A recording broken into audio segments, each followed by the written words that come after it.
今天的英超，阿森纳赢了，曼城打平，感觉已经大结局了。在多赛一轮的情况下，阿森纳现在已经领先7分。过去这段赛程最难的时刻，阿尔特塔和他的弟子们终于是顶住了。今天客场坐镇布莱顿，其实这场球很不好踢，但开场仅9分钟，萨卡在右路内切，左脚射门击中了巴莱巴，稍稍变线破门。领先之后的阿森纳仍然像保级队一样死守，有了领先之后的死守，完全靠反击。这许多场的阿森纳比赛看下来呀，比曼城的球都要难看。但是在争夺英超冠军的最关键时刻，这样经济实惠的比分，如此艰难的过程，最后完美的结果，一个球队能够苟20分钟、30分钟已经很夸张了。阿森纳是整整苟了80几分钟，而且本场比赛主教练阿尔特塔的4个换人都非常有针对性。哈弗茨换下泽凯莱什，特洛萨德换下马丁内利，卡拉菲奥里换下莫斯克拉，最后内尔高换下苏比门迪。阿尔特塔确实越来越像穆里尼奥，真的稳。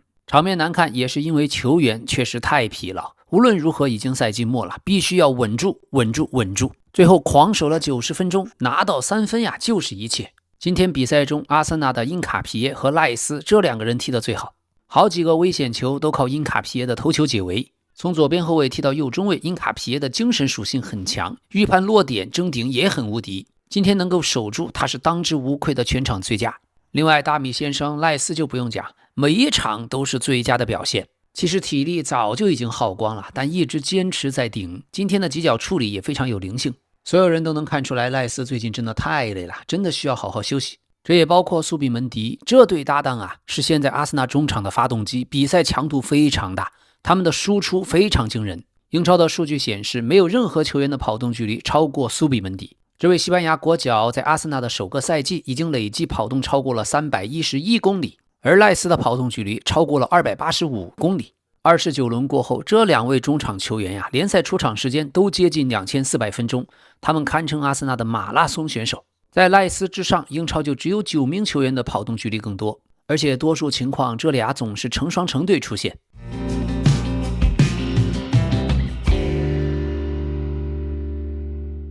朋友们，今天的英超跌宕起伏，也感谢您对老 K 的支持，点赞、评论和分享、订阅，关注老 K， 世界足坛尽在掌握，谢谢。本赛季阿森纳的3中场逐渐演变为2+1的结构，阿尔特塔自己也承认，赖斯和苏比门迪已经是一对组合，无论在场下还是场上。但是这2位中场核心最近也有一些不稳定的迹象。周日对阵切尔西的比赛中，赖斯在第76分钟被换下，当时他有一次为了回追本方球门的冲刺，腿部肌肉过度拉伸，筋疲力尽。还有苏比门迪，他的疲劳既有身体上的，也有精神上的。有一次回传门将拉亚的失误，几乎让若昂佩德罗获得了绝佳机会。而这2位球员3月份还要去国家队，6月和7月份还有世界杯，所以他们今年将打破过去的所有出场记录，无论是单赛季还是2-3个赛季的累计，因为他们在阿森纳的比赛数量不可避免的太多了。现在随着梅里诺的伤缺，情况更加复杂。梅里诺右脚骨伤，预计将缺席几个月。而随着阿森纳改打双后腰体系，梅里诺本来是最理想的轮换人选。虽然球队还有内尔高，可阿尔特塔似乎不太愿意使用他。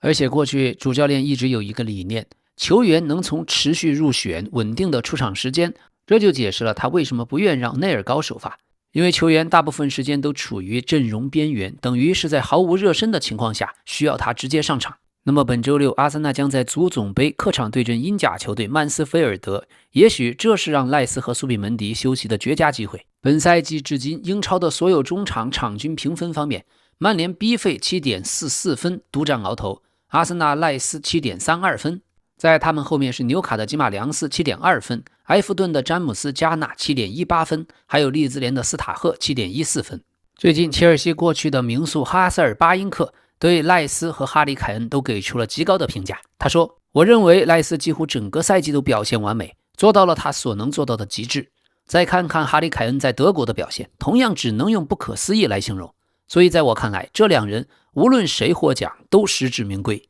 好的，另一方面，今天的进球萨卡呀是收到了廷贝尔的助攻。至此，廷贝尔本赛季英超已经直接参与8球，是所有后卫球员当中最多。他一共是3个进球5个助攻。那么阿森纳取胜以后，今天又是他们英超30场比赛的第14次零封，是阿森纳从05到06赛季以来同期最多的。并且本赛季他们在英超10次净胜只有1球，队史同期仅仅次于03到04赛季。今天还是萨卡以24岁180天达成了在阿森纳生涯的第300场比赛，他也成为历史上这一里程碑第4年轻的球员。在这个榜单上有排名第1的大卫·奥利利、法布雷加斯、布雷迪，还有排名第5的约翰·拉德福德。这位大卫·奥利利是阿森纳队史上的出场王，他在自己年轻的时候出场竟然比法布雷加斯都更牛逼，确实没想到。那么门将拉亚，他的阿森纳生涯100场英超收获了43次零封，也是英超历史上代表单一俱乐部前100场零封场次第6多的。在他的前面有切尔西过去的切赫、利物浦的雷纳、曼城的埃德森、利物浦的阿里松、曼联的舒梅切尔，还有曼联的范德萨，全是传奇，全是传奇。切赫的记录在穆里尼奥的带领下获得的，估计未来没人能破。好，今天曼城这边就可惜了，主场坐镇对阵诺丁汉森林。开局其实非常好，第31分钟，切尔基在右侧果断自信的拿球切入禁区，然后助攻，塞门约凌空端射破门，1-0。但下半场第57分钟，森林队这边热苏斯的头球摆渡，吉布斯怀特精妙的脚后跟破门，1-1扳平。仅仅5分钟后，英超又是角球，罗德里接到角球头槌破门，2-1领先。但是第77分钟，对方再次扳平比分，这次是安德森的世界波破门。曼城啊，老问题，在有优势的情况下，总是在那儿倒脚，谁也不着急。可等到对方起势了之后啊，再想着急打，怎么都打不进去。所以这1-2年已经很多次被绝平了。从某个方面来说，瓜迪奥拉呀就是不长记性。但是呢，其实今天阿森纳也是一样，半斤八两。另一方面加上裁判的问题，在领先1球的时候，明显的点球都趟过门将了，被放倒也不吹。打平的时候，哈兰德在禁区里明显被拉倒，也不给点球。最后罗德里在射门的一瞬间，跟欧洲杯上英格兰打荷兰队凯恩获得的点球几乎一模一样的动作，但是仍然不给点球。所以也不知道该埋怨谁。总之老 K 看来，曼城许多球员转换的机会就是不抓，明明手转攻最可能进球，可就是喜欢倒脚。场上除了切尔基之外，没有一个能传威胁球的，2个丢球也是莫名其妙，最后还被门线解围。曼城本赛季就是今天这种踢法，经典的曼城被绝平的模式。当然多少也有多线作战的影响，所以领先后，曼城和阿森纳包括许多教练现在都主动降低比赛强度，控制体能，控制伤病。还有瓜迪奥拉、阿尔特塔这2位教练轮换的灵活性也不足，更加注重主力班底的状态。像本赛季曼城被布莱顿、被切尔西打平也是一样的剧本，领先1个就开始了。最让人生气的是，已经有过几次前车之鉴，今天晚上还是这样。所以虽然控球优势大，但进攻能力却没有。反观对面森林队为数不多的反击都精确而锐利。但这也不只是曼城，阿森纳也是，只要领先就被对手按着摩擦，不管什么时间，不管什么地点，不管自己是否比对方还多一个球员。可以说随着比赛的增多，本赛季的英超传统豪强都有这个问题，或者说本赛季就没有那种有统治力的超级强队。现在的英超太难踢了。最后曼城比赛的几分钟拿分的关键时刻，后场的2位大爷还是慢悠悠的，后面连门将多纳鲁马都看不下去了，跑上来往前传。看完本场比赛，老 K 发现曼城是真的没有在转换阶段手转攻的时候打反击打转换的能力。中场的3个人4个人太慢了，切尔西带球的速度慢，面对对方5后卫打反击的时候，曼城的边路又推不上去。而比赛的最后，森林队的门将穆里略牛逼门线上的解围踢飞了曼城本赛季夺冠最后的希望。而咱们曼城自己的太子福登状态也是神一场鬼一场，但本赛季鬼的时候多。今天的2个丢球都是他丢失球权导致的，2个丢球权对面转化了2个球。希望英格兰主教练图赫尔要就不要带福登，如果让他首发，真是英格兰队的一大短板。拿球拖拖沓沓，总是丢失球权，跑位感觉也不会了，接球就只能回传，回传都看得球迷心惊胆战的。再这样下去，福登跟留神刘易斯就差不多了。有些球不能那么传，给切尔基呼顶一个刀山球，直接导致丢分。同样都是8号位，被对面的安德森完爆，所以英格兰队带的是安德森打主力，曼城曼联想买的也是安德森。福登就留在家里，不要去世界杯也罢。感觉现在已经成了曼城最弱一环，印象中有些时候也挺强，但今天这么重要的比赛也拉垮，可惜啦，进攻上没有作用，防守上没有强度，第2个球就眼看着对手在自己身边远射。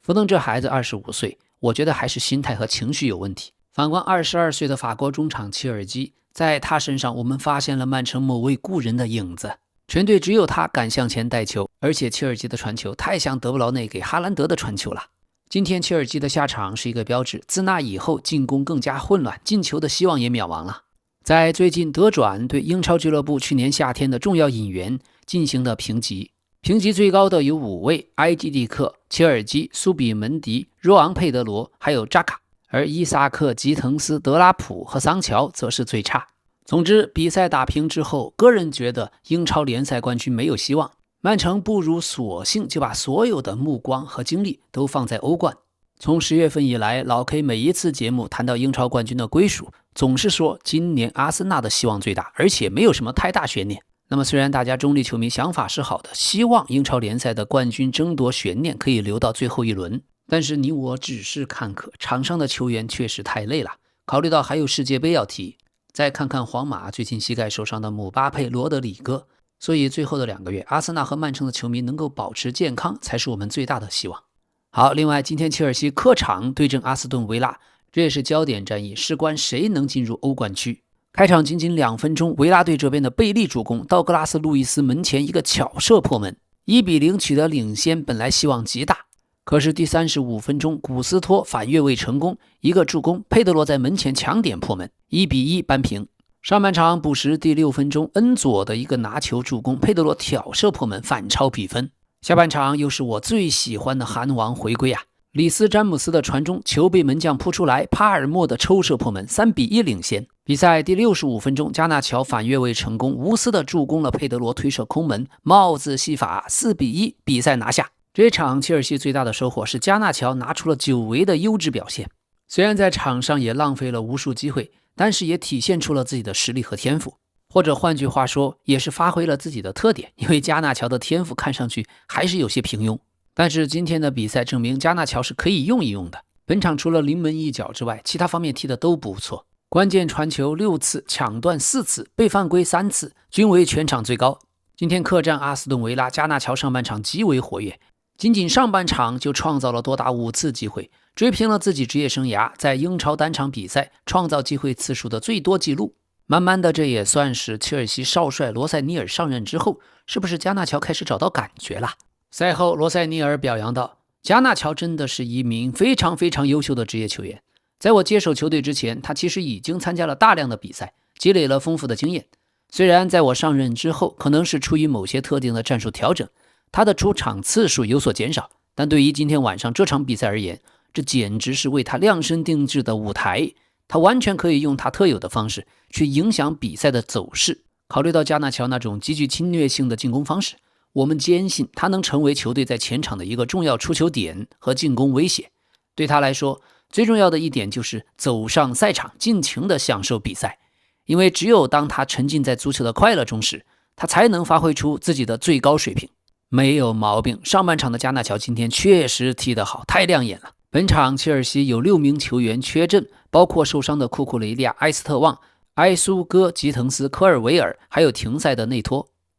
所以在边锋位置的人选捉襟见肘之际，加纳乔站了出来。再加上帕尔默，老 K 在直播的时候说过，帕尔默在我看来是整个足坛最有进攻威胁的人之一，只是他本赛季一直受腹股沟伤势的影响，但饶是如此，帕尔默这赛季在英超的16次首发已经有9个进球1个助攻。特别是今天下半场，帕尔默要过人有过人，要传球有传球，要突破有突破，要射门有射门，但必须说他的身体状态仍然没有达到最佳，可以看得出来他还得慢慢的恢复健康，慢慢找回状态。而今天在内托停赛的情况下，巴西中锋若昂佩德罗3个进球1个助攻，此外射门5次，射正4次，争顶总数3次，均为全场最佳。佩德罗已经逐渐成为在盛世美颜迭戈科斯塔之后切尔西最好的中锋。他的脚下活儿很强，很有创造力，很有想法，属于巴西球员桑巴的魅力。在马雷斯卡下课以后，佩德罗也不需要在过去的战术中老是回撤到半场去背身和对方肉搏，所以充分发挥了属于巴西人的足球技术。他的射门转化率也是太高了，57脚射门14个进球。此外，本赛季英超他还有5个助攻，这17个进球已经超过了过去魔兽德罗巴在切尔西处子赛季的进球数。要知道德罗巴是许多球迷公认的切尔西队史第1中锋，这可不容易啊。另外，今天若昂·佩德罗也成为英超历史上第8位戴帽子戏法的巴西球员。若昂·佩德罗职业生涯6次对阵阿斯顿维拉，竟然有5个进球，4个助攻，实在是厉害。这也是他在英超中参与进球最多的对手。而可怜的埃梅里和维拉在近6轮英超仅取1个胜利，2月至今只拿到5分，这也成为他们近期低迷状态的一个缩影，浪费了早早取得的在英超积分榜的领先优势。这一点老 K 在几个月前也说过了，维拉在后半程很可能掉队。今天再加上曼联输球，所以现在争夺英超前4变得异常激烈。第3名曼联和第4名维拉51分，第5名切尔西和第6名利物浦48分，形势错综复杂。我觉得维拉掉下来没有大问题，但曼联能不能保得住前4，利物浦和切尔西究竟谁能进明年的欧冠，真是悬念越来越大。对了，今天上半场切尔西对维拉一共是完成了多达11脚射门，这也让他们成为了自2021年12月的曼城以来，在英超比赛做客维拉公园球场上半场射门次数最多的球队。当年的曼城同样是上半场11脚射门，所以今天这一场比赛的节奏是真快，全是运动战，比阿森纳和曼城的比赛好看多了。维拉嘛没有办法，残阵，只能是摆大巴死守。而维拉球员道格拉斯·路易斯，他的近12粒英超进球全都出现在自己的维拉公园主场，所以他也就此打破了由达布林在1998到99年创造的纪录，成为英超历史连续只在维拉公园球场进球次数最多的球员。今天他开场仅仅1分59秒的进球，也成为了本赛季切尔西的英超最快丢球。现在维拉对道格拉斯·路易斯租借回归期间的表现很满意，有计划在今年夏天触发选择买断条款。接下来切尔西在周末将在足总杯1/8决赛客场对阵雷克瑟姆，随后就是去巴黎和大巴黎之间的欧冠1/8决赛。现在大巴黎方面，他们的头号球星金球先生邓贝莱准备复出，本来呢上周就可以复出了，但各方都选择了更稳妥的处理方法，避免邓贝莱任何伤病复发的风险。于是这个周末邓贝莱很可能在本周5对阵摩纳哥的时候重返大名单。去年秋天，巴黎队的主教练路易斯·恩里克在邓贝莱先后遭遇了腿部肌肉和小腿的伤病以后，选择非常的耐心去等待，对邓贝莱加以保护。当时球员还一度难以理解这种谨慎，因为他自己觉得已经做好准备。可现在看来，28岁的邓贝莱身体可不如从前了，玻璃体质一定要小心。那么下个周中，欧冠各种火星撞地球，属于球迷的节日又要来了。好，再看看咱们可爱的曼联，终于11轮不败被终结，在客场1-2被只有10个人的纽卡绝杀，这实在是有些不应该呀。今天比赛上半场补时第1分钟，纽卡的雅各布·拉姆齐假摔吃到了第2张黄牌被罚下，自此纽卡就少1人作战。可没想到上半场还没结束，补时第5分钟，逼费送了点球，对方的安东尼·戈登操刀命中，10个人的纽卡竟然领先了。那么仍然是上半场补时第9分钟，逼费利用定位球助攻将功补过，卡塞米罗抢点头锤破门1-1扳平。可是整个下半场曼联竟然在人数有优势的情况下没有取得进球，反而是第90分钟，纽卡的奥苏拉内一个人从右路突破打反击，连续的踩单车，最后内切都射破门，10个人的纽卡2-1战胜了曼联。哎呀，你说这到哪儿说理去？不仅是纽卡斯尔踢得好，曼联又将自己的综艺本色找回来了。本赛季曼联在多打1个人的情况下简直有毒，就只有打切尔西的那场上半场有点优势，可本场比赛下半场45分钟11打10多打1个人，竟然还把球权让出去。说真的，看比赛甚至觉得少打1人的是曼联，太逆天了。所以不是不能输球，但这种方式非常伤士气，所有人又对卡里克开始怀疑起来。多打1个人竟然还被纽卡斯尔按着揍，说明卡里克的临场指挥今天太差。最搞笑是马拉西亚，1-2年前老 K 就说过，这马拉西亚完全是个校队水平，不知道怎么混进曼联的。但今天卡里克属于整花活，竟然让马拉西亚替补打了14分钟，这球员上了场根本就跟不上人，顺足出球把球传出界，防守嘛放里线，自己跑到外线去了。嚯，这是后卫吗？哪怕大学级别的校队后卫也知道要防对方的内切马拉西亚竟然放对方走内线都射破门，这种所谓球员不管身价多少，总之曼联绝对卖不出去，只能解约。上来除了失误没有干别的，根本就配不上英超联赛。赛前，曼联主帅卡里克就谈到了马拉西亚的复出，特别提到说马拉西亚能回到球队非常渴望上场。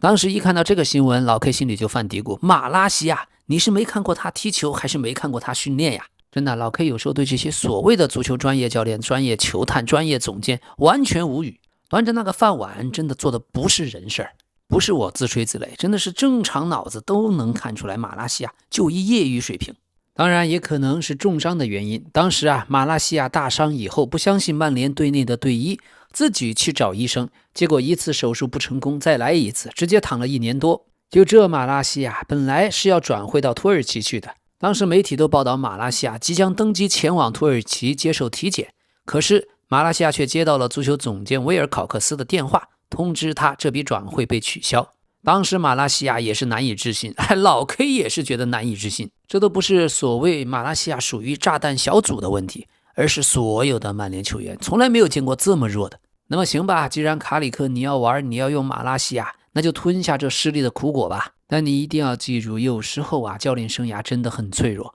无论你之前打得有多好，但有时候主教练一些低级失误的安排，有可能整个运势会掉过个儿来，就像过去的索尔斯克亚，还有利物浦的斯洛特。今天这场匪夷所思的胜利，也让纽卡在主场自1931年以来首次对曼联取得4连胜，而曼联却是在本赛季第2次11打10的情况下输球。上一次是去年11月主场0-1不敌埃弗顿，当时是比赛第16分钟，埃弗顿的球员盖伊就因为掌过自己的队友染了红牌下场，可是曼联却最终0-1输球。那么值得一提，今天纽卡的替补球员奥苏拉，他今天绝杀的进球预期进球数值仅为 0.05， 这个球都能进，称得上是神仙球。而且奥苏拉本赛季在纽卡非常一般，这仅仅是他打入的第2粒联赛进球。总之，一场神奇的胜利，一场奇迹般的进球，因为马拉西亚的存在，一切成为了可能。今天上半场补时阶段发生了如此跌宕起伏精彩的剧情，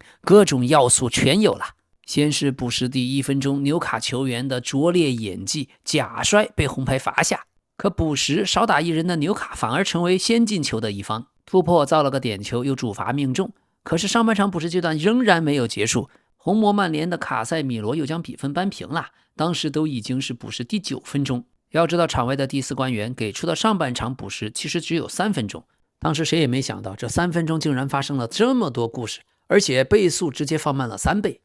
仅此还不够，综艺联最后90多分钟又有马拉西亚增添了最后的戏码。没说的，最后是成全了对方主教练埃迪豪。埃迪豪成为纽卡近53年率队在联赛对阵曼联赢球最多的主教练，9战4胜。而曼联老队长逼费单赛季英超拿到了14次助攻，在曼联队史上仅次于贝克汉姆99到00赛季的15次助攻。而且本赛季在英超客场的9个助攻也打破了吉格斯创造的曼联球员单赛季客场助攻纪录。还有逼费的英超生涯已经送出了65次助攻，也超越了阿诺德等人，追平了斯特林，升到了英超历史助攻榜的第19位。这也让我们想起过去巅峰的斯特林有多强。当时索斯盖特的英格兰队曾经靠斯特林就他一个人在边路1对1，而曼联的逼费由于表现实在太好，现在包括拉特克里夫爵士在内的曼联高层都希望他能留下，愿意给他周薪40万英镑的合同。而逼费清楚这可能是他生涯最后一份大合同，所以他想先了解曼联的目标是不是还有争冠的野心。总之在续约这件事上，逼费处于很主动的位置。好的，接下来曼联的英超对手是阿斯顿维拉、伯恩茅斯、利兹联和切尔西。卡里克作为曼联的主教练，未来每一场比赛都是大考。值得注意的是，今天纽卡斯尔联正是卡里克的家乡俱乐部，他本人也是纽卡的球迷，他的家人们也都是纽卡联队季票的持有者，所以好吧，我们姑且觉得是对家乡球队放了点水。过去的就已经过去了，希望赛季结束的时候曼联能够留在前4。今天消息传来，皇马的罗德里戈确实在今年夏天想离开皇马，想去英超，但这次重伤改变了计划，现在2026年世界杯是一定参加不了了。一切迹象表明，内马尔可能会取代罗德里戈，而罗德里戈的重伤可能要到2027年才能重返赛场。那么2027年夏天，他的合同就只剩1年，再加上工资太高，所以皇马很可能最后只能放他自由离队。皇马的消息，姆巴佩的伤情相当严重，他左膝盖的后十字韧带已经接近了极限。本来皇马方面预计他的恢复时间大约是3周，可是球员团队并不认同这个判断，他们认为姆巴佩的伤情比表面看起来更严重，况且距离世界杯的关键日期只剩100天了。塞尔电台今天介绍到，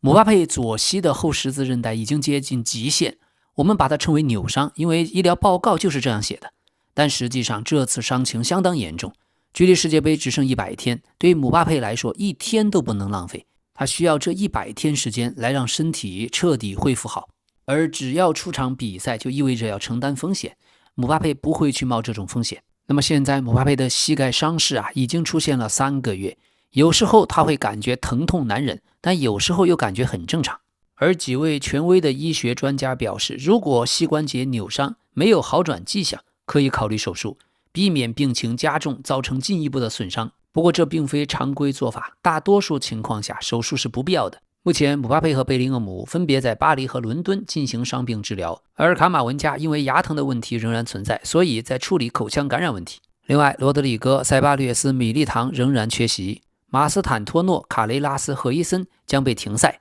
阿拉巴也在继续进行小腿的治疗。值得指出的是，2023年罗德里戈当时遭遇了右膝前十字韧带的部分撕裂，他当时选择了保守治疗。虽然当时这样的保守治疗是合理的，因为前十字韧带部分撕裂并非必须要手术，但是老 K 必须科普一下，韧带撕裂是无法复原的，所以现在罗德里戈的重伤，一条部分损伤的韧带如果常年感觉不舒服，最终肯定会彻底断裂。所以罗德里戈的膝盖是早有隐患，现在姆巴佩的膝盖也有了隐患。